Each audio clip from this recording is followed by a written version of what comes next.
Piece TV Bangla, মানবতা সমাধান। Oh, you who believe, give charity for the pleasure of Allah, the pleasure of Allah. Oh, you who believe, read the Quran every night of Ramadan, night of Ramadan. Welcome, O Ramadan. It is Ramadan. It is Ramadan.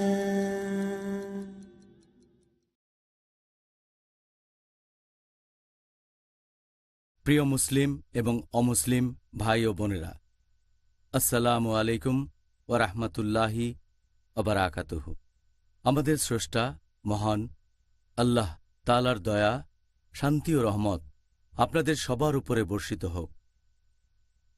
এই অনুষ্ঠানে স্বাগতম। Ramzan a date with doctor Zakir. আমি আপনাদের host Yusuf chambers.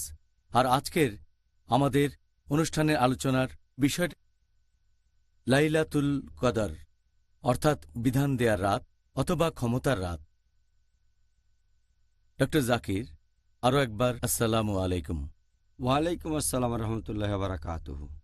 আপনাকে আজকের অনুষ্ঠানে আমি প্রথমে অনুরোধ করব ডক্টর জাকির, যদি আপনি প্রথমে আমাদের সংজ্ঞাটা বলেন, এতে করে উপকৃত হবেন আমাদের দর্শকরা আর আমি নিজেও, যে এই লাইলাতুল কদর শব্দটার অর্থ আসলে কি আর মুসলিমদের কাছে এটার গুরুত্ব কতখানি।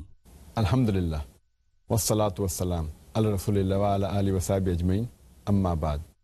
আউযু বিল্লাহি মিনাশ শাইতানির রাজীম, বিসমিল্লাহির রহমানির রহিম। রব্বি ইশরাহ লি সাদরি ওয়া ইয়াসসির লি আমরি ওয়াহলুল উকদাতাম মিন লিসানি ইয়াফকাহু কাওলি।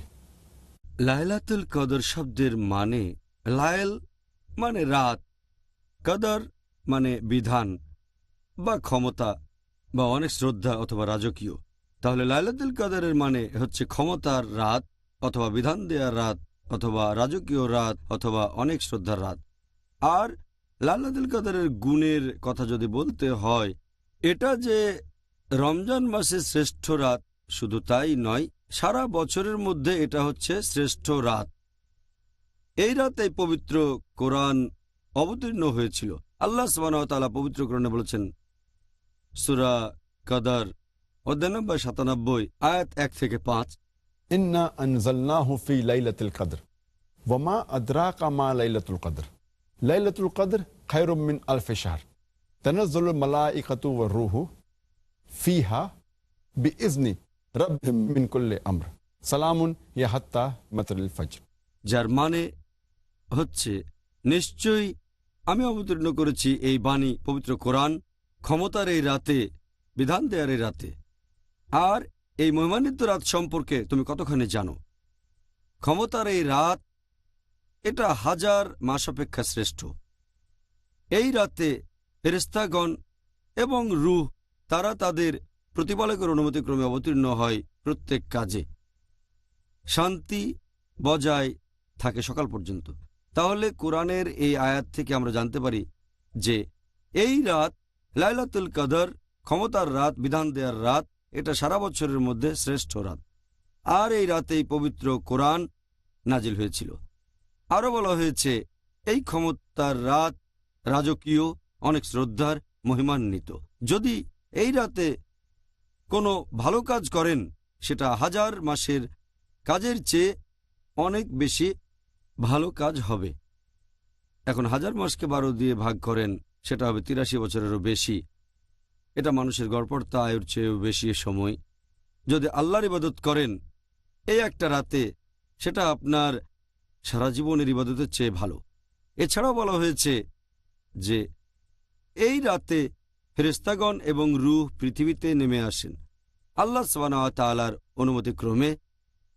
আর এই রাতে শান্তি বজায় থাকে সকাল পর্যন্ত। এছাড়াও পবিত্র কোরআনে উল্লেখ করা হয়েছে সূরা দুখান অধ্যায় নম্বর ৪৪ আয়াত ৩ ও ৪, যে আমি তো এই পবিত্র কোরআন অবতীর্ণ করেছি এক আশীর্বাদের রজনীতে, আর শয়তান সম্পর্কে সতর্ক করেছি। আর এই রজনীতে সকল বিষয় স্থির করা হয়। আর এই রাত লাইলাতুল কদর। কদর এর আরেকটা মানে পরিমাপ। এটা আছে পবিত্র কোরআনে সূরা কামার অধ্যায় নম্বর 54 আয়াত নম্বর 49। নিশ্চয়ই আমি প্রত্যেক জিনিস সৃষ্টি করেছি নির্ধারিত অনুপাত এবং পরিমাপে। তাহলে কদর এটা হচ্ছে অনেকটা তাকদীরের মতো। এটা বিধান দেওয়ার রাত যে আল্লাহ সুবহানাহু ওয়া তাআলা অবতীর্ণ করেন বিধান বা তাকদীর, যে সারা বছর ধরে কি কি ঘটবে এই লাইলাতুল কদর থেকে পরের লাইলাতুল কদর পর্যন্ত। এই কারণে আমাদের প্রিয় নবী মুহাম্মদ সাল্লাল্লাহু আলাইহি ওয়াসাল্লাম বলেছেন, এটা আছে সহিহ বুখারীতে খণ্ড নম্বর 3 বুক অব সুপিরিয়রিটি অব লাইলাতুল কদর হাদিস নম্বর 2014, যদি কেউ নামাজ পড়ে কদরের রাতে ঈমানের সাথে আল্লাহর পুরস্কার লাভের আশায়, তার অতীতের সব গুনাহ ক্ষমা করা হবে। এই হচ্ছে কদরের রাত্রির গুণ এবং মহত্ব। অবশ্যই এটা খুব সুন্দর রাত। আমি দোয়া করছি আমরা সবাই যেন এবছরে এই রাতের সন্ধান পাই ইনশাআল্লাহ, এবারের পবিত্র রমজান মাসে। ডক্টর জাকির, বেশ কিছু হাদিস আর ঐতিহাসিক দলিল বলছে যে পবিত্র কোরআন অবতীর্ণ হয়েছে মোট 23 বছর সময়কাল ধরে। এটা কি পবিত্র কোরআনের বক্তব্যের সাথে অসঙ্গতিপূর্ণ বলা যায় যে কোরআন অবতীর্ণ হয়েছে একটা রাতে, অর্থাৎ লাইলাতুল কদরে? সহিহ হাদিস আর ঐতিহাসিক দলিলের মধ্যে কোনো রকম অসঙ্গতি নেই বা কোরআনের সাথে। কারণ যদি পবিত্র কোরআনের তাফসীর পড়েন যে কোরআন অবতীর্ণ হয়েছে লাইলাতুল কদরে, এর মানে আল্লাহ সুবহানাহু ওয়া তাআলা কোরআন অবতীর্ণ করেছেন লৌহে মাহফুজ থেকে, সংরক্ষিত ফলক থেকে পাঠিয়েছেন নিচের আসমানে পবিত্র কদরের রাতে। তার মানে সেই ক্ষমতার রাতে, এক রাতে। আর তারপর সেই নিচের আসমান থেকে কোরআনের কিছু অংশ, কয়েকটা আয়াত একবারে যখন যতখানি প্রয়োজন সেভাবে নাজিল হয়েছে 23 হিজরি বছর ধরে। চান্দ্র বছরের হিসেবে 23 বছর, সৌর বছরের হিসেবে 22 বছরের একটু বেশি সময় ধরে। তাহলে অসঙ্গতি কিছুই নেই। কোরআন নাজিল হয়েছে এক রাতে সংরক্ষিত ফলক থেকে নিচের আসমানে, আর সেখান থেকে যখন যেরকম প্রয়োজন সেভাবে নাজিল হয়েছে মোট 23 বছর ধরে। আচ্ছা, ধন্যবাদ। তাহলে এখানে আসলে কোনো অসঙ্গতি নেই, সত্যি আর বলতে। আর একইভাবে কদরের কথা যদি বলতে হয়, আল্লাহ সুবহানাহু ওয়া তাআলা তিনি তো সবকিছু সম্পর্কেই জানেন যে কখন কি ঘটবে, অতীত বর্তমান ভবিষ্যৎ। আর সেই ফলক থেকে তিনি কদরের রাতে ব্যাপারটা জানান ফেরেশতাগণকে যে আগামী বছরে কি কি ঘটনা ঘটবে এই লাইলাতুল কদর থেকে পরের লাইলাতুল কদর পর্যন্ত। তাহলে ফেরেশতাগণ জানতে পারেন যে আগামী এক বছরে কি কি ঘটনা ঘটবে সেটা এই রাতে। তবে আল্লাহ তাআলা জানেন একেবারে অনন্তকাল পর্যন্ত। আচ্ছা, অনেক ধন্যবাদ, আপনি বুঝিয়ে দিলেন এখানে আসলে কোনো অসঙ্গতি নেই। এবার আপনি কি বলবেন এই লাইলাতুল কদর বা বিধান দেয়ার রাত আসলে কোনটা? এই লাইলাতুল কদর যে ঠিক কোন দিন বা তারিখে হবে সে সম্পর্কে বলতে গেলে এ ব্যাপারে সহিহ বুখারী বলছে, সহিহ বুখারীর কমেন্ট্রি ফতেহুল বারী এটা বলছে, বিশেষজ্ঞগণ এ পর্যন্ত এই রাত সম্পর্কে 40টারও বেশি আলাদা মতামত দিয়েছেন যে এই লাইলাতুল কদরের রাতটা আসলে ঠিক কবে হবে। অনেকে বলেন এটা রমজান মাসের প্রথম রাত হবে, কেউ বলেন রমজানের 7ম রাত, কেউ বলেন 19তম রাত, এরকম বিভিন্ন মতামত। তবে সহিহ হাদিস অনুযায়ী সবচেয়ে সঠিক সময় যেটা, সেটা হচ্ছে রমজানের শেষ 10 দিনের মধ্যে কোনো একটা বেজোড় রাত। এই হাদিসটা আছে সহিহ বুখারীতে খণ্ড নম্বর 3, এই 3 নম্বর খণ্ডের বুক অব লাইলাতুল কদর হাদিস নম্বর 2017। আমাদের নবী মুহাম্মদ সাল্লাল্লাহু আলাইহি ওয়াসাল্লাম বলেছেন যে তোমরা লাইলাতুল কদরের রাতকে খুঁজবে রমজান মাসের শেষ 10 দিনের বেজোড় রাতগুলোর মধ্যে। এটা হচ্ছে সবচেয়ে খাঁটি। এছাড়াও আরেকটা হাদিস সহিহ বুখারীতে খণ্ড নম্বর 1 বুক অব ঈমান হাদিস নম্বর 49, আল্লাহ রাসূল মুহাম্মদ সাল্লাল্লাহু আলাইহি ওয়াসাল্লাম বলেছেন যে তিনি একবার বাইরে বেরিয়েছেন মুসলিমদেরকে বলার জন্য যে লাইলাতুল কদর ঠিক কোন রাতটাতে হবে। তখন তিনি দেখলেন যে দুজন মুসলিম পুরুষ একে অন্যের সাথে মারামারি করছে, ঝগড়া করছে। নবী বলেছেন যে অমুক লোক আর অমুক লোক দুই মুসলিম ঝগড়া করছে, তখন আল্লাহ সুবহানাহু ওয়া তাআলা নবীর জ্ঞানটা নিয়ে নিলেন। তার মানে নবী ভুলে গেলেন। তখন নবী বললেন, এটা হয়তো মুসলিমদের জন্য ভালো, তাই লাইলাতুল কদরকে খোঁজো রমজানের শেষ 10 দিনের মধ্যে, পঞ্চম, সপ্তম অথবা নবম রাতের মধ্যে। এই অপশনগুলো দিয়েছেন আল্লাহর রাসূল লাইলাতুল কদরের জন্য। এছাড়াও আরেকটা হাদিস আছে, এটা সহিহ মুসলিমে, খণ্ড নম্বর 2, বুক অব ফাস্টিং, হাদিস নাম্বার 2364। উবাই বিন কাব রাদিয়াল্লাহু আনহু তিনি বলেছেন, আল্লাহর নামে বলছি, আমি শুনেছি শুবা বলেছেন যে খুব সম্ভবত লাইলাতুল কদরের রাত এটা হচ্ছে 27 রোজায়, কারণ আমাদের নবী সাল্লাল্লাহু আলাইহি সাল্লাম তিনি আমাদেরকে এই রাতে নামাজ পড়তে বলেছেন। তাহলে এই হাদিস অনুযায়ী খুব সম্ভবত এটা 27 রোজার আগের রাতে। এছাড়া আরেকটা সহিহ হাদিস আছে তিরমিজিতে, আমাদের নবী মুহাম্মদ সাল্লাল্লাহু আলাইহি ওয়াসাল্লাম বলেছেন, তোমরা লাইলাতুল কদরের রাতকে খুঁজবে 21 রোজার রাতে, 23 রোজার রাতে, 25-এর রাতে, 27-এর রাতে এবং রমজান মাসের শেষ রাতে। আরেকটা হাদিস আছে সহিহ বুখারীতে, খণ্ড নম্বর 3, বুক অব ইতিকাফ, হাদিস নম্বর 2020, যে আমাদের প্রিয় নবী তিনি সাধারণত ইতিকাফ করতেন রমজান মাসের শেষ 10 দিনে, আর তিনি লাইলাতুল কদরকে খুঁজতেন রমজান মাসের শেষ 10 দিনে। এছাড়াও আরও একটা হাদিস আছে সহিহ মুসলিমে, খণ্ড নম্বর 2, বুক অব ফাস্টিং, হাদিস নাম্বার 2621, যে নবী মুহাম্মদ সাল্লাল্লাহু আলাইহি ওয়াসাল্লাম বলেছেন যে তোমরা কদরের রাতকে খোঁজো লাইলাতুল কদর শেষ 10 রাতে। যদি দুর্বল থাকো আর যদি রমজান মাসের প্রথম দিকের রাতগুলোতে না পারো, তাহলে শেষ 7টা রাতের মধ্যে লাইলাতুল কদরকে খোঁজো।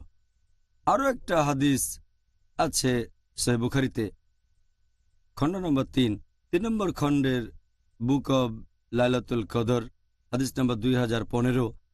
নবী মুহাম্মদ সাল্লাল্লাহু আলাইহি ওয়াসাল্লাম বলেছেন যে কদরের এই রাত এটা পড়বে রমজান মাসের শেষ 7টা দিনের ভেতরে।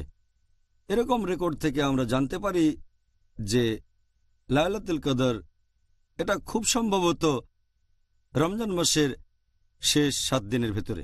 এই কারণেই বেশিরভাগ বিশেষজ্ঞ, এদের মধ্যে আছেন শেখ উতাইমি, শেখ বিন বাজ, বেশিরভাগ বিশেষজ্ঞই বলেছেন এটা কেউ জানে না যে লাইলাতুল কদরের সঠিক রাত কোনটা, এই মহিমান্বিত রাত কবে, সেটা কেউ জানে না। তবে এই রাতটা রমজান মাসের মধ্যেই আছে, আর খুব সম্ভবত রমজানের শেষ 10 রাতের ভেতরেই এটা পড়বে, আর খুব সম্ভবত রমজানের শেষ 10 রাতের মধ্যেই বেজোড় রাতগুলোর একটাতে, খুব সম্ভবত এটা হবে 27 রোজার রাতে।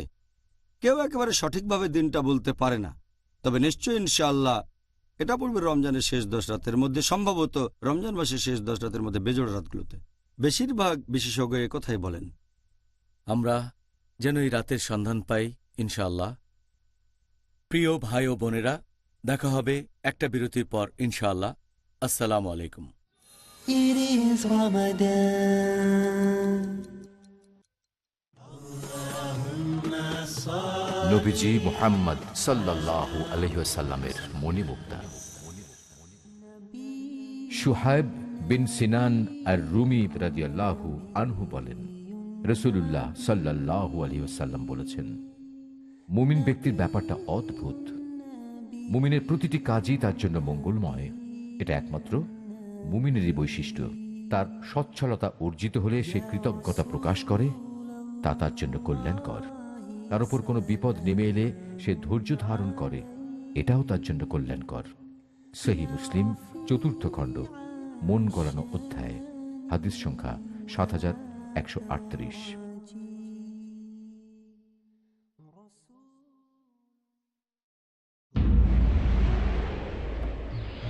ডাক্তার জাকিরের আন্তরিক বার্তা। বৃদ্ধাশ্রম। আল কুরআন সূরা ইসরা সূরা নম্বর 17 আয়াত নম্বর 23 ও 24 উল্লেখ আছে, তোমার প্রভু নির্দেশ দেন যে তাকে ছাড়া আর কারো ইবাদত করবে না এবং পিতামাতার সাথে সদ্ব্যবহার করবে। যদি তাদের একজন বা উভয় তোমার জীবদ্দশায় বার্ধক্য পরিণত হয়, তবে তাদের সাথে বিরক্ত প্রকাশ করে শব্দটিও তোমরা বলো না। তাদের সাথে বিনয়ের সহিত কথা বলবে এবং তাদের সামনে দয়া আর নম্রতার ডানা মেলে দেবে, আর বলো, হে প্রভু, তাদের প্রতি অনুগ্রহ করো যেমন ভাবে তারা আমাকে শৈশবে লালন করেছে। বৃদ্ধাশ্রমের কোনো স্থান নেই ইসলামে। পিস টিভি বাংলা, মানবতার সমাধান।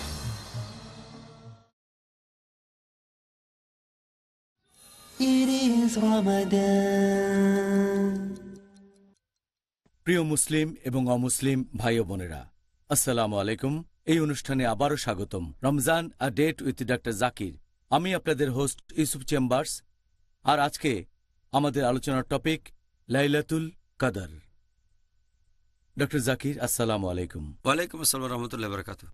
ডক্টর জাকির, আপনার মতে এই লাইলাতুল কদরের রাতকে গোপন করে রাখার কারণটা আসলে কি হতে পারে? আমরা এখানে যেটা ভাবতে পারি যে আল্লাহ সুবহানাহু ওয়া তাআলা কেন লাইলাতুল কদরের রাতটাকে এভাবে গোপন করে রেখেছেন, তার প্রথম কারণ হিসেবে বলতে পারি যে আল্লাহ সুবহানাহু ওয়া তাআলা চেয়েছেন আমরা দ্বিগুণ চেষ্টা করি যাতে আমরা আরো বেশি করে তার ইবাদত করতে পারি। এটাই প্রধান কারণ। যদি সঠিক দিনটা জানতাম তাহলে শুধুমাত্র সেদিন ইবাদত করতাম। 2 নম্বর, আল্লাহ সুবহানাহু ওয়া তাআলা যে কারণে এটা গোপন রেখেছেন সেটা হচ্ছে যাতে করে তিনি বুঝতে পারেন যে কারা সিরিয়াস বিশ্বাসী আর কারা সিরিয়াস না। সিরিয়াস বিশ্বাসী চেষ্টা করবে লাইলাতুল কদর যেন কোনোভাবে মিস না হয়ে যায়। সেই রমজান মাসের শেষ 10 দিনে বেশি করে ইবাদত করার চেষ্টা করবে, আর এছাড়া চেষ্টা করবে রমজানের শেষ 10 দিনে রাত জেগে ইবাদত করতে ভোর হওয়ার আগে পর্যন্ত। এভাবে সিরিয়াস আর নন সিরিয়াস বিশ্বাসীদের আলাদা করেছেন। এছাড়াও আল্লাহ সুবহানাহু ওয়া তাআলা আরো অনেক কিছু গোপন করে রেখেছেন। যেমন ধরেন, আল্লাহ সুবহানাহু ওয়া তাআলা বলেছেন যে যারা শুক্রবার আল্লাহর কাছে দোয়া প্রার্থনা করবে তাদের দোয়া কবুল করা হবে, কিন্তু আল্লাহ সঠিক সময়টা বলেননি, তাই শুক্রবারে অনেকে বেশিক্ষণ দোয়া করে। আরও একটা হাদিস আছে সহিহ বুখারীতে, খণ্ড নম্বর 3, হাদিস নাম্বার 2736। আমাদের নবী মুহাম্মদ সাল্লাল্লাহু আলাইহি ওয়াসাল্লাম বলেছেন যে আল্লাহর 99টা নাম আছে, 100-1, আর যে এই নামগুলো জানে সে বেহেশতে যেতে পারবে। তবে আল্লাহ সুবহানাহু ওয়া তাআলা বা নবী 99টা নামের সবগুলো বলেননি। আর আমরা আল্লাহ সুবহানাহু ওয়া তাআলার যতগুলো নাম জানি সেগুলোই মনে রাখার চেষ্টা করি। আমাদের নবী বলেননি যে আল্লাহ তাআলার সবচেয়ে মহান নাম কোনটা। এমন হলে আমরাও আল্লাহ তাআলার সবগুলো নাম বলতে পারতাম। এছাড়াও আল্লাহ সুবহানাহু ওয়া তাআলা সব আউলিয়াগণের নাম বলেননি যারা আল্লাহ সুবহানাহু ওয়া তাআলার বন্ধু। কোরআন হাদিসে কিছু নাম বলা হয়েছে, কিন্তু সবগুলো না। এমন হলে তাদের সবাইকে শ্রদ্ধা করতে পারতাম। এছাড়াও আল্লাহ সুবহানাহু ওয়া তাআলা আমাদের বলেননি কোন দিন আমরা মারা যাব। যদি আগে থেকে জানতাম 50 বছরে মারা যাব, তাহলে এখন একটু এনজয় করে নেই। 50 বছর আয়ু থাকলে শেষ কয়েক বছর অনুশোচনা করব। আমরা জানি না কখন মারা যাব, সেজন্য প্রস্তুত থাকবো যদি এখনই মারা যাই আমাদের হিসেবটা যেন পজিটিভ থাকে, আর তখন থেকে প্রস্তুত থাকব শেষ বিচারের দিনের জন্য। আমরা জানি না কখন মারা যাব, সেজন্য আমরা সব সময় ভালো কাজ করব যতটা করা সম্ভব। আর আল্লাহ সুবহানাহু ওয়া তাআলা এটাও বলেননি যে শেষ বিচারের দিন কোনটা। আল্লাহ পবিত্র কোরআনে বলেছেন সূরা লুকমান অধ্যায় নম্বর 31 আয়াত নম্বর 34 যে কিয়ামতের জ্ঞান শুধু আল্লাহর কাছে রয়েছে, তাই আমরা জানি না কবে মারা যাব অথবা কিয়ামত কবে, যাতে করে আমরা মেনে চলি আল্লাহ সুবহানাহু ওয়া তাআলার নির্দেশগুলো। এ কারণেই আল্লাহ সুবহানাহু ওয়া তাআলা লাইলাতুল কদরের রাতটা নির্দিষ্ট করে আমাদের বলেননি। আচ্ছা ডক্টর, তাহলে কারণটা জানা হলো। এখন আমি আপনার কাছে একটা ব্যাপারে একটু বিস্তারিতভাবে জানতে চাইব, আর আমার ধারণা আমাদের দর্শকরাও এই ব্যাপারটা সম্পর্কে জানতে চাইবেন যে আমরা মুসলিমরা ঠিক কোন নিয়মে এই রাতকে খুঁজব। হাদিসে ব্যাপারে গাইডলাইন দেওয়া আছে যে কিভাবে লাইলাতুল কদরকে খুঁজব। একটা হাদিস আছে সুনান আবু দাউদ খণ্ড নম্বর 1 বুক অব সালাহ হাদিস নম্বর 1370। আবু যর রাদিয়াল্লাহু আনহু তিনি বলেছেন যে আমরা আল্লাহর রাসূলের সাথে সাথে রমজানে রোজা পালন করতাম। নবী আমাদের নামাজ পড়ার জন্য কখনো ঘুম থেকে ডেকে তুলতেন না, শুধুমাত্র রমজান মাসের শেষ 7টা রাতে, সে সময় রাতের প্রথম তৃতীয়াংশে নামাজ পড়তাম। ষষ্ঠ রাতে তিনি আমাদের ঘুম থেকে ডেকে তুলতেন না, আর তারপর পঞ্চম রাতে তিনি আমাদের ঘুম থেকে ডেকে তুলতেন। আমরা নামাজ পড়তাম মাঝরাত পর্যন্ত। আর নবীর যখন যাওয়ার সময় হতো, সাহাবেগণ বলতেন, আপনি আমাদের সাথে সারা রাত নামাজ পড়লেন না কেন? তখন নবী বলতেন, ইমাম যতক্ষণ পড়ান ততক্ষণ নামাজ পড়লে ধরে নেওয়া হবে তোমরা সারা রাত পড়েছ। এছাড়াও আরেকটা হাদিস আছে সহিহ বুখারীতে, খণ্ড নম্বর 3 নম্বর খণ্ডে, বুক অব লাইলাতুল কদর, হাদিস নাম্বার 2014, যে কেউ যদি নামাজ পড়ে লাইলাতুল কদরের রাতে পূর্ণ ঈমান নিয়ে আল্লাহর কাছে পুরস্কারের আশায়, তার আগের সব গুনাহ ক্ষমা করা হবে। এছাড়াও একটা হাদিস আছে তিরমিজিতে, হাদিস নাম্বার 3512, হযরত আয়েশা রাদিয়াল্লাহু আনহা আমাদের নবীর স্ত্রী, তিনি আমাদের প্রিয় নবীকে জিজ্ঞেস করলেন যে আমি যদি লাইলাতুল কদর খুঁজে পাই তখন কি করব? তখন নবী বললেন যে তুমি তখন দোয়া করবে আল্লাহ তাআলার কাছে, বলবে যে হে আল্লাহ সুবহানাহু ওয়া তাআলা, তুমি তো পরম ক্ষমাশীল, তুমি ক্ষমা করা পছন্দ করো, সেজন্য আমাকে ক্ষমা করো।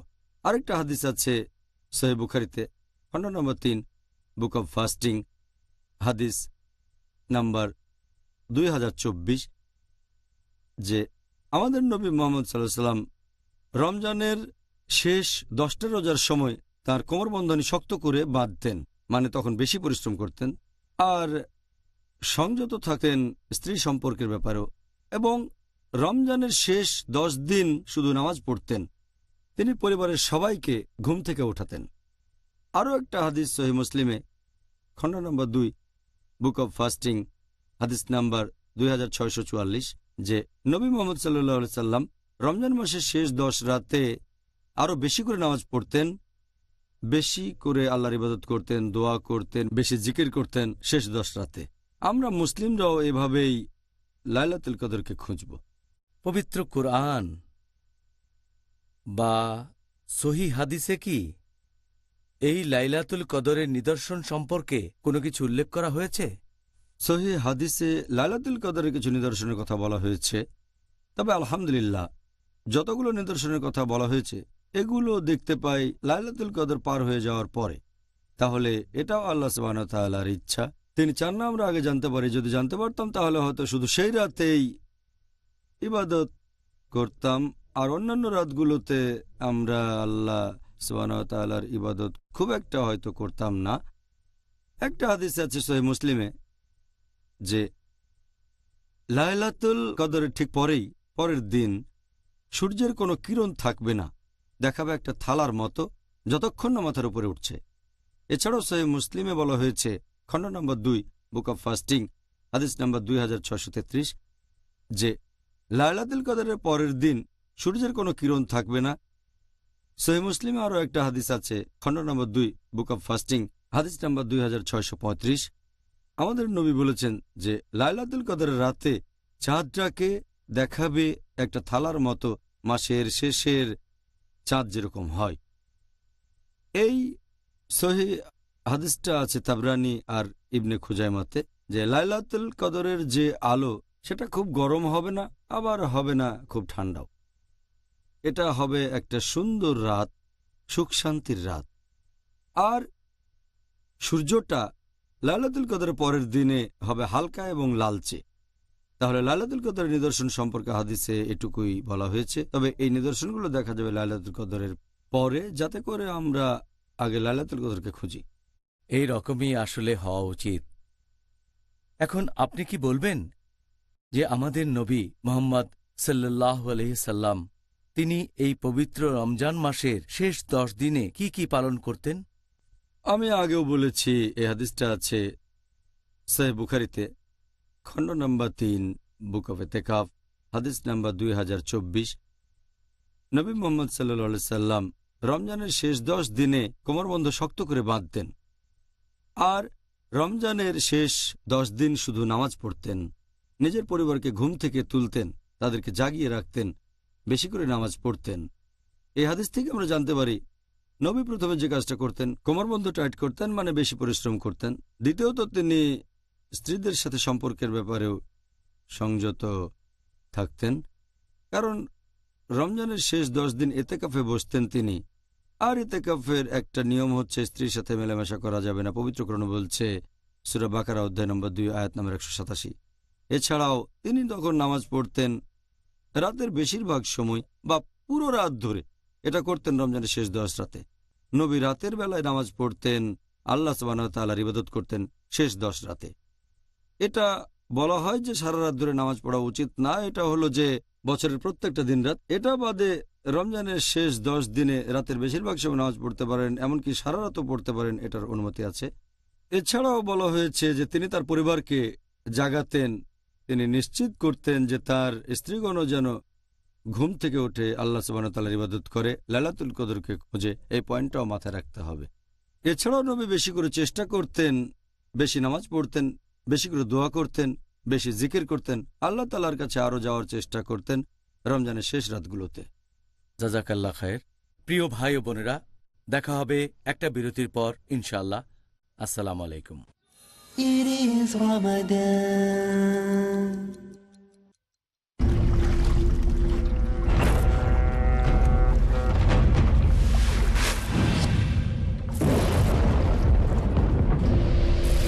লকার আপনার সম্পদকে সুরক্ষিত না রাখতে পারে, বিনিয়োগ আপনার সম্পদকে না বৃদ্ধি করতে পারে, কিন্তু যাকাত দিলে নিশ্চয়ই আপনার সম্পদ বাড়বে, থাকবে সুরক্ষিত এবং পবিত্র।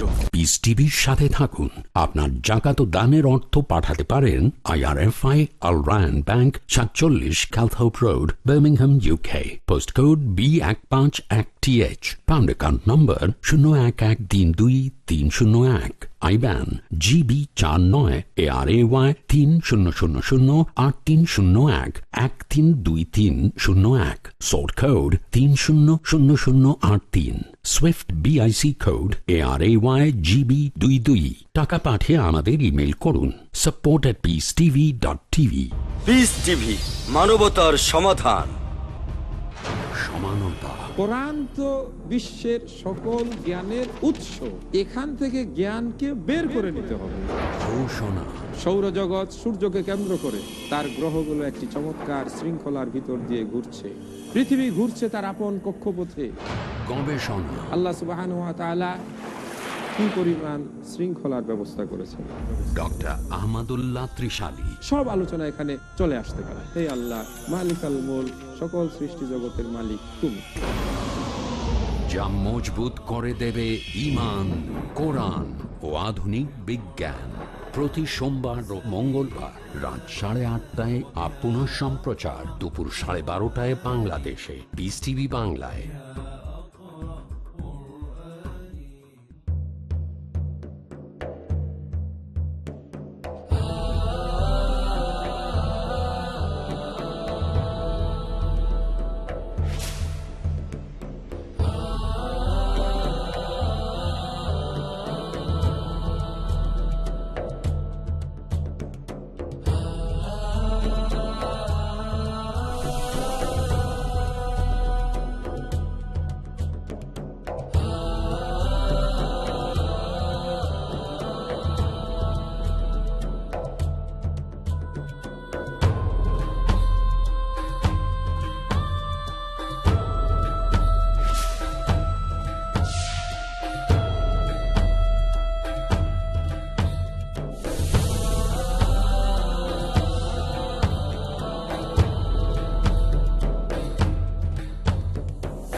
পিস টিভি বাংলা, মানবতার সমাধান।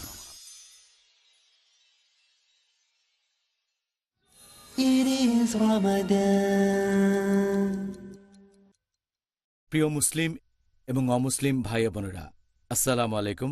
এই অনুষ্ঠানে আবারও স্বাগতম। Ramzan a date with doctor Zakir. আমি আপনাদের হোস্ট ইউসুফ চেম্বার্স। আর আজকে আমাদের আলোচনার টপিক লাইলাতুল কদর। ডক্টর জাকির, আসসালামু আলাইকুম। ওয়ালাইকুম আসসালাম রহমতুল্লাহ বারাকাতুহু। জাজাকাল্লাহ খায়ের। আচ্ছা ডক্টর, এবারে আরেকটা গুরুত্বপূর্ণ বিষয় নিয়ে বলবো। মহিলারা যখন আল্লাহর ইবাদত করছে আর লাইলাতুল কদরের সন্ধান করছে, এখন কোনো মহিলার যদি হয় পিরিয়ড, রক্তস্রাব, তখন সে রোজা রাখবে না, নামাজও পড়বে না। এরকম মহিলা কিভাবে খুঁজবে লাইলাতুল কদরকে? রজস্রাব হওয়া মহিলাদের কথা যদি বলতে হয়, তারা সব ধরনের ইবাদতই করতে পারবেন, সব ধরনের উপাসনা।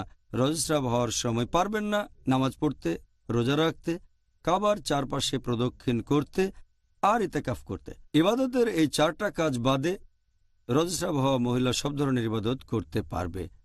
মহিলারা রমজানের শেষ 10 দিনে যেটা করতে পারে যদি তখন রজস্রাব হয়, সেটা হচ্ছে সে অবশ্যই দোয়া করতে পারবে, প্রার্থনা করতে পারবে।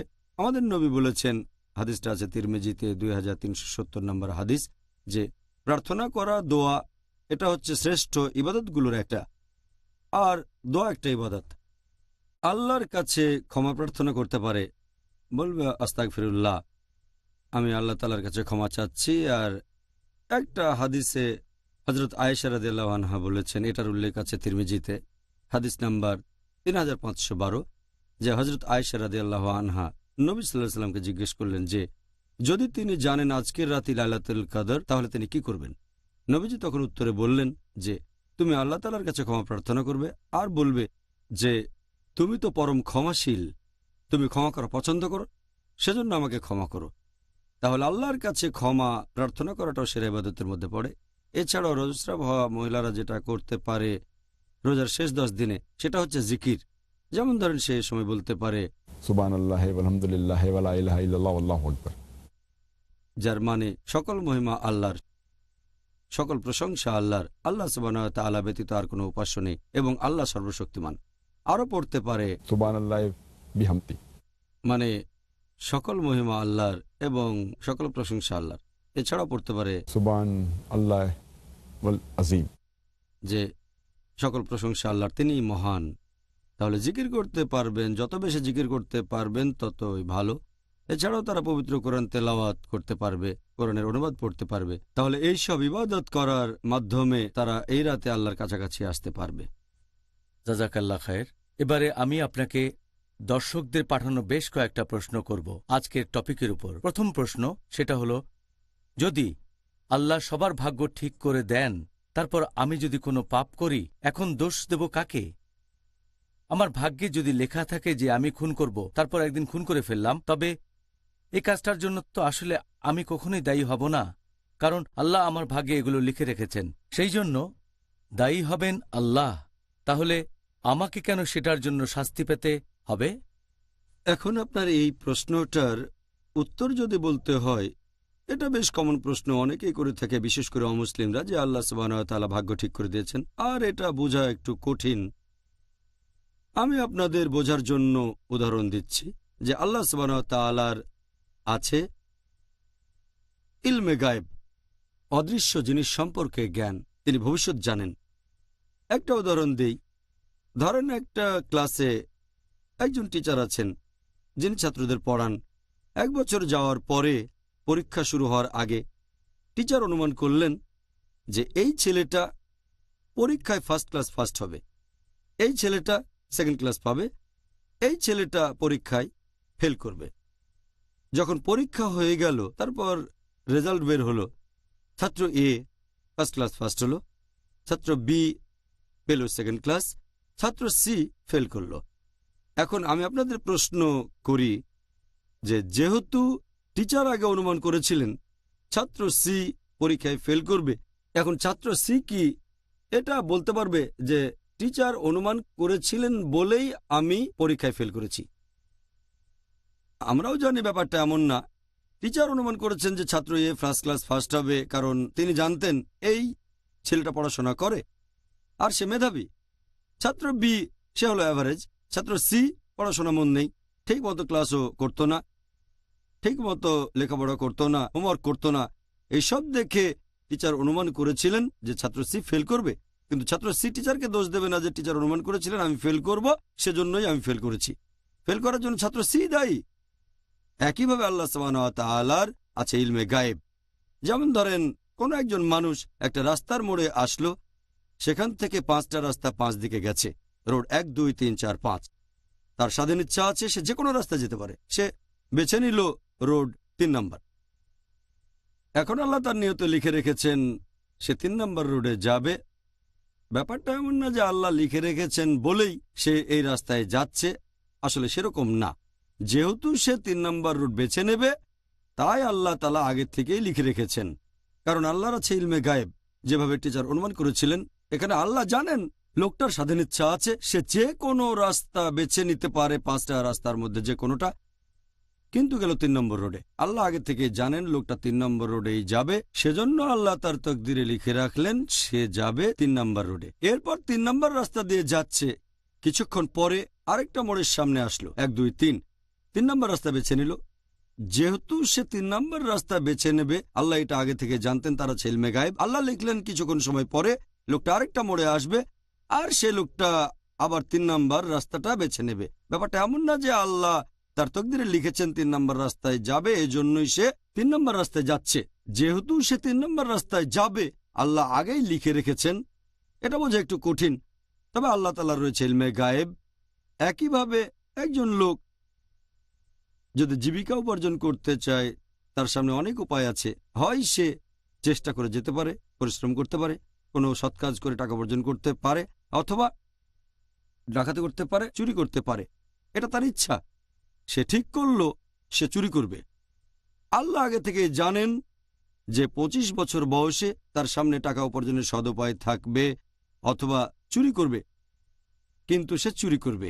যেহেতু আল্লাহ আগে থেকে জানেন লোকটা চুরি করবে, সেজন্য তার তকদিরে লিখলেন সে চুরি করবে। ব্যাপারটা এমন না যে আল্লাহ লিখেছেন বলে লোকটা চুরি করছে। যেহেতু সে চুরি করবে, তাই আল্লাহ আগে লিখেছেন। একইভাবে একটা লোক হয়তো খুন করলো, এটা তার ইচ্ছা, সে চাইলে খুন নাও করতে পারে, অথবা চাইলে খুন করতে পারে, এটা তার হাতে। আর সে খুন করলো, এখানে দোষটা কার? দোষ সেই মানুষটার। তাহলে আমরা বুঝতে পারছি যে আল্লাহর আছে ইলমে গায়েব। আর সেজন্যই উর্দুতে একটা কথা আছে, একটা শায়ের আল্লামা ইকবালের, বলা হয়েছে, खुद ही को कर इतना बुलंद कि हर तकदीर के पहले खुदा अपने बंदे से खुद पूछे बता तेरी रज़ा क्या है। যার মানে নিজেকে এতই মহান করে তোলো যে আল্লাহ তোমার নিয়ত লেখার আগে তোমাকে জিজ্ঞেস করবেন তোমার ইচ্ছাটা কি। আপনাকে অনেক অনেক ধন্যবাদ। আপনি খুব সুন্দরভাবে ব্যাখ্যা করেছেন। আশা করি আমাদের প্রশ্নকারী আর অন্যান্য দর্শকরাও এই ব্যাপারটা খুব ভালোভাবে বুঝতে পেরেছেন। দ্বিতীয় প্রশ্ন, এটা কতখানি সঠিক যে কিছু লোক এভাবে দোয়া করে যে, হে আল্লাহ, আমি তোমাকে আমার নিয়তি বদলাতে বলছি না, বরং তার বদলে বলছি তুমি আমাকে এ পরীক্ষায় সাহায্য করো। আমি জানি যে অনেক মুসলিম এই দোয়াটা পড়ে, তবে এটা আল্লাহর কাছে দোয়া করার সঠিক নিয়ম না। কারণ আল্লাহ আমাদের বলেছেন যে আমরা তার কাছে প্রার্থনা করতে পারি, যে কোনো কিছু ক্ষমা প্রার্থনা করতে পারি, ভালো জিনিস চাইতে পারি। আমরা এটাও বলতে পারি, যদিও আমাদের নিয়তিতে লেখা আছে যে খারাপ কিছু ঘটবে, অশুভ কিছু ঘটবে আমার জীবনে, তবুও ভালো জিনিস আমি চাইতে পারি। তাই এভাবে বলা ভুল যে আমি তোমার বিধান বদলাতে বলছি না, তবে আমাদের সাহায্য করো। আর পবিত্র কোরআনে বলা হয়েছে, সূরা ফালাক অধ্যায় নম্বর 13, এখানে বলা হয়েছে যে কুল আউযু বিরাব্বিল ফালাক, বলো আমি আশ্রয় প্রার্থনা করছি এই ভোরের স্রষ্টার, তিনি যা সৃষ্টি করেছেন তার অনিষ্ট হতে। তাহলে আমরা আল্লাহর কাছে ক্ষমা প্রার্থনা করছি অনিষ্ট হতে, আশ্রয়ের জন্য। এই হাদিসটা আছে সহিহ বুখারীতে, খণ্ড নম্বর 9, বুক অব কদর, হাদিস নাম্বার 6616। আমাদের নবী বলেছেন যে তোমরা আশ্রয় নাও আল্লাহ সুবহানাহু ওয়া তাআলার কাছে প্রাকৃতিক দুর্যোগের হাত থেকে বাঁচতে, খারাপ এবং অশুভ কাজের হাত থেকে, এবং শত্রুর আনন্দ উল্লাস থেকে বাঁচতে। তাহলে কদর বদলানোর কথা আল্লাহ সুবহানাহু ওয়া তাআলার কাছে প্রার্থনায় বলতে পারেন। আমি এখানে একটা উদাহরণ দিচ্ছি যে ধরেন একজন ছাত্র কোনো একটা পরীক্ষা দিল, আর পরীক্ষাটা ভালো হলো না, সে জানে সে ফেল করতে পারে। সে বাসায় এসে আল্লাহ সুবহানাহু ওয়া তাআলার কাছে দোয়া করলো, হে আল্লাহ সুবহানাহু ওয়া তাআলা আমাকে পাশ করিয়ে দাও। আর আল্লাহ সুবহানাহু ওয়া তাআলা তার দোয়া কবুল করলেন। এখন তার কদরে এটা লেখা আছে যে এই ছাত্রটা পরীক্ষায় ফেল করতে পারে। সে বাসায় এসে আল্লাহ তাআলার কাছে দোয়া করল। আল্লাহ তাআলা এটা জানেন যে কেউ তার কাছে প্রার্থনা করবে কি করবে না, আর আল্লাহ এটাও জানেন যে দোয়া কবুল করবেন কি না। তাহলে অরিজিনাল কদরে লেখা আছে সে পরীক্ষায় ফেল করবে, আল্লাহ এটাও আগে থেকে জানেন ছেলেটা বাসায় এসে আল্লাহর কাছে দোয়া করবে পাশের জন্য, যাতে সে পরীক্ষায় উত্তীর্ণ হতে পারে। আল্লাহ এটাও জানেন তিনি তার দোয়া কবুল করবেন, ছেলেটা পরীক্ষায় পাশ করবে। তাহলে এখানে কদর ঠিক আছে, সে পাশ করেছে, কিন্তু আগের কদর যেখানে লেখা আছে সে ফেল করবে, যখন দোয়া করলো তখন আগের কদরটা বদলে গেল। তবে আল্লাহর আছে ইলমে গায়েব যে ছেলেটা দোয়া করবে কি করবে না। সেজন্য আমরা সবসময় দোয়া করব আল্লাহ সুবহানাহু ওয়া তাআলার কাছে, তার কাছে ক্ষমা প্রার্থনা করব এবং সাহায্য চাইব। তাহলে এটাও কদরে লেখা আছে ছেলেটা দোয়া করবে, আল্লাহ তার দোয়া কবুল করবেন আর সে পাশ করবে। আচ্ছা, ভালোই তো, এটা তো খুব ভালো। তাহলে বলা যায় আমাদের সবারই আশা আছে। প্রিয় ভাই ও বোনেরা, দেখা হবে একটা বিরতির পর ইনশাআল্লাহ। আসসালামু আলাইকুম। It is Ramadan. মহিলা সাহাবীদের ঈমান ছিল পরিপূর্ণ। তারা আল্লাহর প্রতি খুবই নির্ভরশীল ছিলেন। ইসলামে কিন্তু মেয়েদেরকে ঈদের নামাজে যাওয়ার জন্য আদেশ দেওয়া হয়েছে। নারীদের জেহাদ হলো হজ, মেয়েদেরকে ডাস্টবিনের মতন ফেলে দেওয়া হয় পাশ্চাত্যের সমাজগুলোকে। যারা কনভার্টেড মুসলিম, এদের মধ্যে মেয়েদের রেশিও হলো 70%। তারা খুঁজে পেয়েছে যে একজন মানুষকে ভালো পথে চলার জন্য এর চেয়ে ইন্সপায়ারেশন এবং ইনফ্লুয়েন্স আর কোনো ধর্মের মধ্যে নাই। মহিলাদের আরো অনেক পথ নির্দেশনা জানার জন্য দেখুন ইসলামে নারী, প্রতি বুধবার সন্ধ্যা 5:30 বাংলাদেশে ও সন্ধ্যা 5টায় ভারতে, পিস টিভি বাংলায়। পার্থিব জীবন শেষ হয়ে যাবে, এই জীবন, তারপরে মৃত্যু, তারপরে আছে আমাদের আখিরাত। পরকাল চিরস্থায়ী হবে। আখিরাত এটা দ্বিতীয় যে জীবন, এবং সেটাই হচ্ছে স্থায়ী জীবন। আল্লাহ পাক রব্বুল আলামিন পৃথিবীর মানুষকে সম্বোধন করে বলছেন, ডক্টর শরীফুল ইসলাম, তুম্মা ইউহয়িকুম, তোমাদেরকে জীবন দেয়া হয়েছে, তুম্মা ইউমীতুকুম, তারপরে আবার তোমাদেরকে মৃত্যু দেওয়া হবে। যে সব কাজ আমরা করি তার হিসাব একদিন দিতেই হবে। এই দুনিয়া ছেড়ে আল্লাহ সুবহানাহু ওয়া তাআলার কাছে হাজির হতে হবে, ফিরে যেতে হবে। জানুন কি কি কাজের মাধ্যমে আমরা আখিরাতে সফল হতে পারি। দুনিয়া ও আখিরাত, পরবর্তী অনুষ্ঠান পিস টিভি বাংলায়।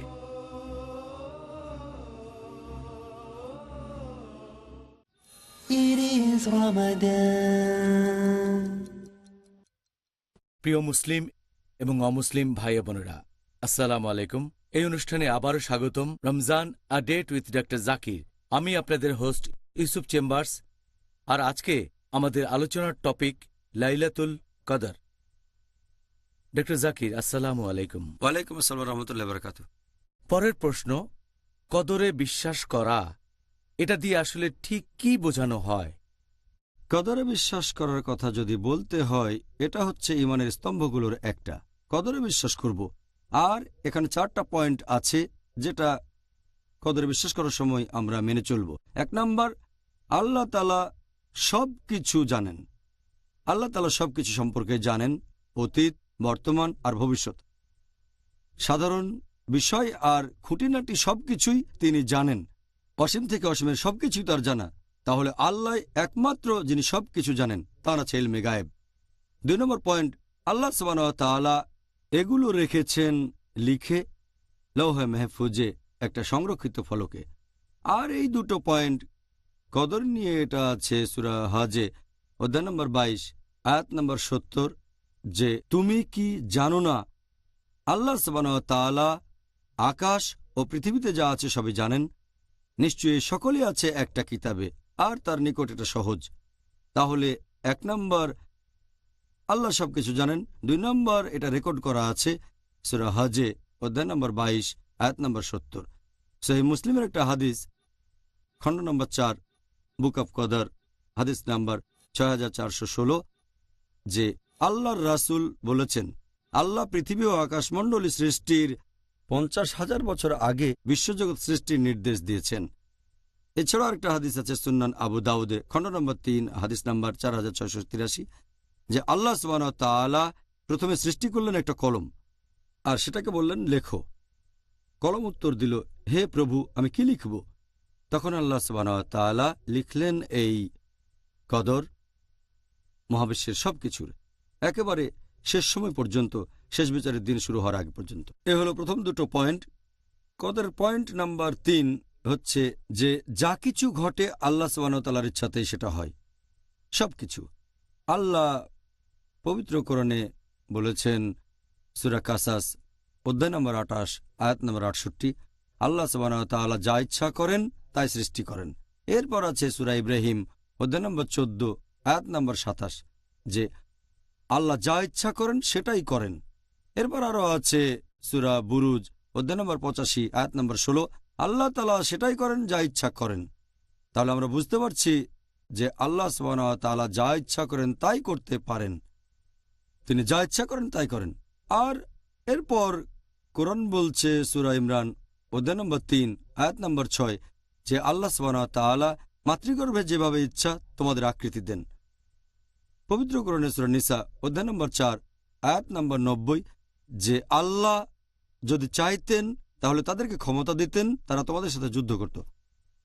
এরপর হচ্ছে সূরা আনাম অধ্যায় নম্বর 6 আয়াত নম্বর 112, আল্লাহ সুবহানাহু ওয়া তাআলা বলেছেন যদি আল্লাহ চাইতেন তাহলে তারা এটা করত না। কদরের ব্যাপারে 4 নম্বর পয়েন্ট হলো যা কিছু ঘটবে তার সবকিছুই আল্লাহ তাআলার সৃষ্টি, যা কিছু ঘটবে তার সবকিছু সৃষ্টি আল্লাহ তাআলার। আর আল্লাহ পবিত্র কোরআনে বলেছেন সূরা জুমার অধ্যায় নম্বর 39 আয়াত নম্বর 62, যে আল্লাহ তাআলা হলেন সবকিছুর স্রষ্টা আর তিনি হলেন সবকিছুর অভিভাবক, সবকিছুর কর্মবিধায়ক। এছাড়াও আল্লাহ কোরআনে বলেছেন সূরা ফুরকান অধ্যায় নম্বর 25 আয়াত নম্বর 2, যে আল্লাহ সুবহানাহু ওয়া তাআলা আকাশমণ্ডলীয় পৃথিবী সৃষ্টি করেছেন যথাযথ অনুপাতে। এরপর পবিত্র কোরআনের সূরা সাফফাত অধ্যায় নম্বর 37 আয়াত নম্বর 96, আল্লাহ সৃষ্টি করেছেন তোমাদের আর তোমরা যা কিছু তৈরি করো। এখন সবকিছু সৃষ্টি করেছেন আল্লাহ সুবহানাহু ওয়া তাআলা এবং এই মহাবিশ্বের সবকিছু তিনি নিয়ন্ত্রণ করেন। তার মানে কিন্তু এই না যে মানুষের স্বাধীন ইচ্ছায় তিনি বাধা দেন। আমাদের স্বাধীন ইচ্ছা আছে, কোরআনের অনেক জায়গায় আর সহিহ হাদিসে এই প্রসঙ্গে বলছে যে আমাদের স্বাধীন ইচ্ছা আছে, শরিয়া এই কথা বলছে, আর আমরাও জানি দৈনন্দিন জীবনে আমরা স্বাধীন ইচ্ছা প্রয়োগ করি। এছাড়াও আল্লাহ পবিত্র কোরআনে বলেছেন সূরা বাকারা অধ্যায় 2 আয়াত নম্বর 223, এখানে স্ত্রী সহবাসের কথা বলছে যে তোমরা তোমাদের শস্য ক্ষেত্রে গমন করতে পারবে যেভাবে ইচ্ছা, তার মানে স্বাধীন ইচ্ছা। এরপরে আরও আছে সূরা তাগাবুন অধ্যায় নম্বর 64 আয়াত নম্বর 16, যে তোমরা আল্লাহকে যথাসাধ্য ভয় করো, তার কথা শোনো এবং মেনে চলো। এছাড়া আরও আছে সূরা বাকারা অধ্যায় 2 আয়াত নম্বর 286, যে আল্লাহ সুবহানাহু ওয়া তাআলা কারো উপরেই তার সাধ্যের অতিরিক্ত দায়িত্ব অর্পণ করেন না। ভালো যা কিছু উপার্জন করে সে প্রতিফল তার, আর মন্দ যা করে সে প্রতিফলও তার জন্য। এটার ভিত্তিতে বলা যায় প্রত্যেক মানুষের স্বাধীন ইচ্ছা আছে। আর আমাদের দৈনন্দিন জীবনেও এটা দেখি, যেমন ধরেন আল্লাহ সুবহানাহু ওয়া তাআলা কিছু জিনিস আগে ঠিক করে রেখেছেন। তিনি আগেই ঠিক করে রেখেছেন মৃত্যুর ব্যাপারটা আর জন্মের ব্যাপারটা। এগুলো বাদে সব জায়গায় আল্লাহ স্বাধীন ইচ্ছা দিয়েছেন। আমি চাইলে হাত উপরে তুলতে পারি অথবা হাত নামাতে পারি, আমি চাইলে হাঁটাচলা করতে পারি অথবা বসতে পারি, এটা আমার ইচ্ছা। তবে কিছু জিনিস যেমন ধরেন আমাদের হার্টবিট, এটা চলে আল্লাহ সুবহানাহু ওয়া তাআলার ইচ্ছায়। আমি যদি চাই হার্টবিট বন্ধ করব, সেটা আমি পারবো না। আর শীত লাগলে আমরা ঠান্ডায় কাঁপি, আমি চাইলে কাঁপুনি বন্ধ করতে পারবো না, এটা আল্লাহ সুবহানাহু ওয়া তাআলার ইচ্ছা। তাহলে আল্লাহ মানুষকে স্বাধীন ইচ্ছা দিয়েছেন, সেজন্য মানুষ যদি কোনো খারাপ কাজ করে, কোনো পাপ করে, এজন্য সে দায়ী নিজে। আল্লাহ পবিত্র কোরআনে আমাদের নির্দেশ দিয়েছেন কোনটা ভালো আর কোনটা খারাপ। জাযাকাল্লাহ খায়ের। ডক্টর জাকির, পরের প্রশ্ন, এটাকে কি পবিত্র কোরআনের অসঙ্গতি হিসেবে উল্লেখ করা যায় যে কোরআনের অনেক আয়াতে এরকম বলা হয়েছে যে সবকিছু ঘটে আল্লাহ সুবহানাহু ওয়া তাআলার ইচ্ছায়, আবার কোরআনে আরেকটা উল্লেখ করা হয়েছে যে ভালো সবকিছু আল্লাহর তরফ থেকে আর খারাপ বা মন্দ কিছু আমাদের নিজেদের কারণে? কোরআনে এরকম অনেক আয়াত আছে যেখানে বলা হয়েছে যে যা কিছু ঘটে সবকিছু আল্লাহ সুবহানাহু ওয়া তাআলার ইচ্ছা। আগের প্রশ্নের উত্তরে এটা বলেছি। আবার পবিত্র কোরআনে আছে সূরা নিসা অধ্যায় নম্বর 4 আয়াত 79, কল্যাণকর যা কিছু ঘটে তা আল্লাহ সুবহানাহু ওয়া তাআলার ইচ্ছায়, যা অকল্যাণকর সেগুলো সব মানুষের কারণে। হঠাৎ করে দেখলে মনে হবে এটাতে বোধহয় অসঙ্গতি, তবে যদি একটু ভালো করে দেখেন এখানে কোনো অসঙ্গতি নেই। যেমন ধরেন ইলেকট্রিসিটি আসে হেড পাওয়ার স্টেশন থেকে, পাওয়ার আসছে হেড স্টেশন থেকে। এটা দিয়ে চালাতে পারেন বিভিন্ন জিনিস, বিভিন্ন রকমের যন্ত্রপাতি, বিভিন্ন মেশিনারি। কিন্তু আপনি যদি আঙ্গুল দেন কোনো একটা তারে, তাহলে শক খাবেন। পাওয়ার আসছে হেড স্টেশন থেকে, হেড ইলেকট্রিক স্টেশন, কিন্তু যদি সেখানে আঙ্গুল দেন যে কাজটা আসলে আপনার মোটেও করা উচিত না, তাহলে শক খাবেন। ভালোটা আসছে পাওয়ার স্টেশন থেকে, কিন্তু যদি পাওয়ার বিচ্ছিন্ন করা হয় সে হেডকোয়ার্টার থেকে, তাহলে আপনি শক খাবেন না। শক খেলে বলতে পারবেন না যে হেড স্টেশন থেকে পাওয়ার আসছে, এজন্য তারাই দায়ী। আপনি নিজেই তো সেই বিদ্যুতের তারে হাত দিয়েছিলেন, দোষটা আপনার। তবে পাওয়ার আসছে হেড ইলেকট্রিক স্টেশন থেকে। আমি আরেকটা সহজ উদাহরণ দিই, যে বাবা পরিবারের প্রধান, উপার্জন করেন, পরিবারের জন্য খরচ করেন, তাহলে সেই বাবা সব ধরনের খরচের জন্য দায়ী। আর একই সাথে তিনি ছেলেকে হাত খরচ দেন। এখন হাত খরচের টাকা দিয়ে সেই ছেলে হয়তো জুয়া খেললো, অ্যালকোহল পান করলো, এখানে দোষটা কার? জুয়া খেলা আর অ্যালকোহল পান করার জন্য এখানে দায়ী হচ্ছে সেই ছেলেটা, কিন্তু টাকা আসছে বাবার কাছ থেকে। ঘটনাটা ঘটছে তার বাবার টাকা দিয়ে, কিন্তু এর জন্য দায়ী কে? ছেলে। একইভাবে সবকিছু আল্লাহ সুবহানাহু ওয়া তাআলার ইচ্ছাতেই হয়, তবে ভালো কিছু ঘটলে সেটা আল্লাহ সুবহানাহু ওয়া তাআলার কাছ থেকে, খারাপ কিছু আমাদের নিজেদের কারণে। আশা করি এই উদাহরণে আপনারা এটা বুঝতে পারবেন যে এই আয়াত দুটোতে কি বলা হয়েছে এটা অসঙ্গতি নয়, বরং এখানে পরিষ্কার করা হয়েছে। আচ্ছা, ধন্যবাদ ডক্টর জাকির। আপনি খুব সুন্দরভাবে উত্তর দিয়েছেন, আর আমাদের দর্শকরাও এটা ভালোভাবে বুঝতে পারবেন ইনশাআল্লাহ। ডক্টর জাকির, আজকের অনুষ্ঠানে আপনার কাছে আমার শেষ প্রশ্ন হচ্ছে যে একজন মুসলিমের জীবনে কোনো বিপর্যয় আসলে সে তখন কিভাবে তার সামনে দাঁড়াবে? তার নিয়তিতে লেখা এই বিপর্যয়কে সে কিভাবে মোকাবেলা করবে? এ ব্যাপারে আগেও বলেছি, যখন একজন মানুষের জীবনে কোনো বিপর্যয় এসে হাজির হয়, সেটা হয় একটা পরীক্ষা, নয়তো একটা শাস্তি। যদি এটা হয় শাস্তি, একথা আছে সূরা হুদ অধ্যায় 11 আয়াত 82, আল্লাহ সুবহানাহু ওয়া তাআলা 2 জনপদকে উল্টে দিয়েছিলেন, কওমে লূত, এবং তাদের উপর ক্রমাগত প্রস্তর কঙ্কর বর্ষণ করেছিলেন। তার মানে এটা ছিল শাস্তি। যদি শাস্তি হয়ে থাকে তাহলে সেই লোক আল্লাহ তাআলার কাছে ক্ষমা প্রার্থনা করবে এবং তওবা করবে। সেই খারাপ কাজ করা তখনই বন্ধ করবে, পাপ থেকে বিরত থাকবে, প্রতিজ্ঞা করবে যে আর কখনো করবে না। যদি ক্ষতিটা পূরণ করা যায় তাহলে সে চেষ্টা করবে, আর আল্লাহর কাছে ক্ষমা চাইবে। যদি এটা হয় একটা পরীক্ষা, আল্লাহ কোরআনে বলেছেন সূরা বাকারা অধ্যায় নম্বর 2 আয়াত নম্বর 155, যে নিশ্চয়ই তোমাদের পরীক্ষা করব কিছু ভয় এবং ক্ষুধা দিয়ে, এবং ধন সম্পদ, জীবন আর ফল ও ফসলের ক্ষয়ক্ষতি দিয়ে, এবং শুভ সংবাদ দাও তাদেরকে যারা ধৈর্যশীল ও অধ্যবসায়ী। এরপর পবিত্র কোরআনে আছে সূরা বাকারা অধ্যায় নম্বর 2 আয়াত 156, যে বিপদে পড়লে তারা বলে ইন্না লিল্লাহি ওয়া ইন্না ইলাইহি রাজিউন, আমরা তার কাছ থেকে এসেছি, তার কাছে ফিরে যাব। এখানে তাদের কথা বলা হয়েছে যারা বিশ্বাসী। যদি কোনো রকম বিপর্যয় আসে, যদি সে ভুল করে অথবা যদি সে কোনো পাপ কাজ করে, তাহলে তওবা করবে আর ক্ষমা প্রার্থনা করবে। যদি পরীক্ষা হয় তাহলে সে ধৈর্য ধরে থাকবে, আর সে তখন সবুর করবে আর বলবে ইন্না লিল্লাহি ওয়া ইন্না ইলাইহি রাজিউন। যেমন ধরেন একজন লোক হয়তো মারা গেল অথবা সে অসুস্থ হয়ে পড়ল, তখন আমরা বলবো যেটা কোরআনে আছে ইন্না লিল্লাহি ওয়া ইন্না ইলাইহি রাজিউন, আমরা তার কাছ থেকে এসেছি, তার কাছে ফিরে যাব। আর পবিত্র কোরআনে সূরা তওবা অধ্যায় নম্বর 9 আয়াত নম্বর 51, আল্লাহ যা নির্দিষ্ট করেছেন সেটা ব্যতীত আমাদের আর অন্য কিছু হবে না, আল্লাহ আমাদের রক্ষাকারী। আর মুমিনদের বলো তারা যেন আল্লাহ সুবহানাহু ওয়া তাআলার উপর নির্ভর করে। এরপর আরও আছে সূরা তাগাবুন অধ্যায় নম্বর 64 আয়াত নম্বর 11, আল্লাহ তাআলার অনুমতি ব্যতীত কোনো বিপদই কখনোই আমাদের উপর আপতিত হয় না, এবং কেউ আল্লাহকে বিশ্বাস করলে আল্লাহ তার অন্তরকে সুপথে পরিচালিত করেন।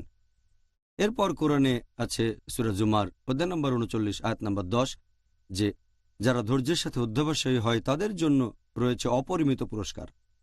এরপর পবিত্র কোরআনে সূরা বাকারা অধ্যায় নম্বর 2 আয়াত নম্বর 153, ইয়া আইয়ুহাল্লাযীনা আমানু ইসতাঈনু বিস-সাবরি ওয়াস-সালাহ ইন্নাল্লাহা মা'আস-সাবিরিন, হে মুমিনগণ, আল্লাহর সাহায্য প্রার্থনা করো ধৈর্য, অধ্যবসায় ও নামাজের মাধ্যমে।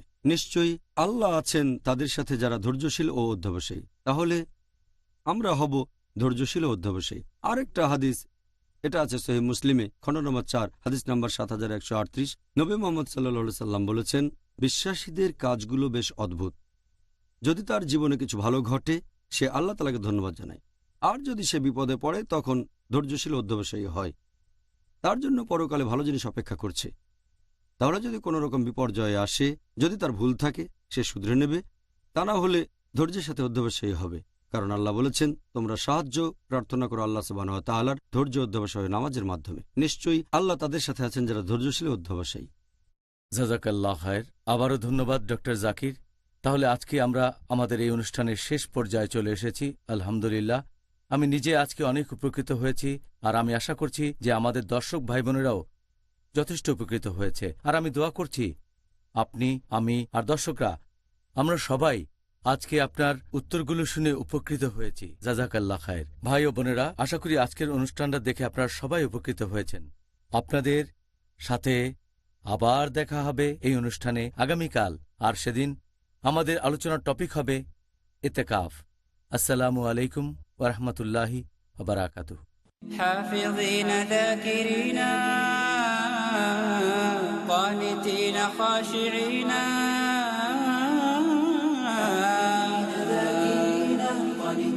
خاشعين مسلمين مؤمنين للإله عابدين. شهرنا صوم وعتق وقنوت فيه صدق، يومنا صبر ورفق بدموع البائسين. رمضان قد أهل بالصيام وأطل مسعدا أهلا وخلا ليته في كل حين.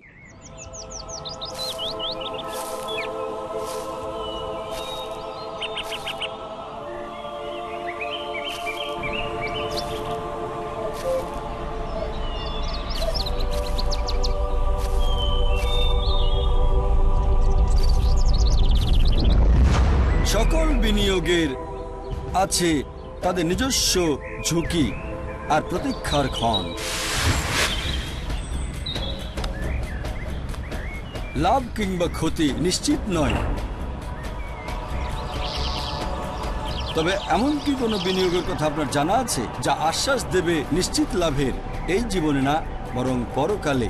হ্যাঁ, এমন একটা বিনিয়োগ যা আল্লাহ সুবহানাহু ওয়া তাআলার পথে। আমাদের সাথে অংশ নিন আল্লাহ সুবহানাহু ওয়া তাআলার সত্যবাণী ছড়াতে মানব জাতির কাছে। পিস টিভির সাথে থাকুন। আপনার জাকাত ও দানের অর্থ পাঠাতে পারেন IRFI Al Rand Bank, 47 Calthorpe Road, Birmingham, UK. Post code B151TH, pound account number 01132301, IBAN GB 49 ARAY 30008301 132301, sort code 300083, Swift BIC code ARAY GB 22। টাকা পাঠিয়ে আমাদের ইমেল করুন support@peacetv.tv। পিস টিভি, মানবতার সমাধান। Islamic International School presents The Stars of Future, The Dyes of Future. Today I'll be talking about Dawatul Islam, an invitation toward Islam. Watch Faisal Kokal, Ismail Khan, Zayed Sheikh, Sufaiba Supariwala, Amreen Sheikh, Zainab Farooqi, Fatima Munshi and Farid Naik. I welcome all of you with the Islamic greetings. Assalamu alaikum wa rahmatullahi wa barakatuh. Welcome to the world of future generation. দেখুন ভবিষ্যৎ প্রজন্ম, প্রতি সোমবার বিকেল 5টায় বা পুনঃ সম্প্রচার সকাল 5টায় বাংলাদেশে পিস টিভি বাংলায়।